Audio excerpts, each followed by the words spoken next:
اليوم رح نكتشف نص فلسفي قديم جداً، لكنه ما زال يشكل هوية شعب الأويغور وتطلعاته. بالنسبة للأويغور، كتاب واحد يعتبر بمثابة خارطة طريق روحية لهويتهم وطموحاتهم. يعني الموضوع مش مجرد تاريخ، بل هو وثيقة حية تحدد مفهومهم للدولة والعدل. اسم النص هو قوتاداغو بيليك، ومعناه الحكمة التي تمنح السعادة، وكتب في القرن ال11.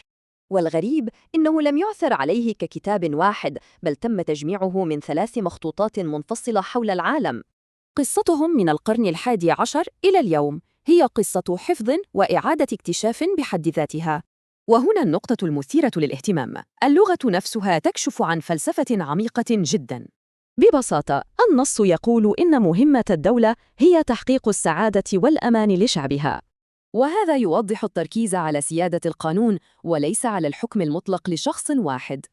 الأفكار اللي فيه كانت سابقة لعصرها بكتير، تتكلم عن قيم إنسانية عالمية، وهذا كله أدى إلى معركة حديثة حول التراث الثقافي. خلونا نشوف كيف. المصدر يقول إن جذور الكتاب يونانية، إسلامية وبوذية، وينفي بشكل قاطع أي تأثير صيني.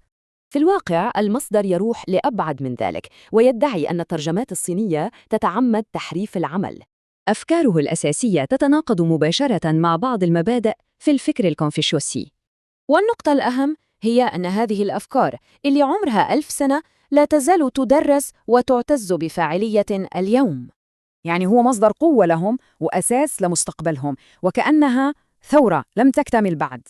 وهذا يتركنا مع سؤال مهم: كم فكرة قديمة لا تزال حية تنتظر اللحظة المناسبة لتشكيل مستقبلنا؟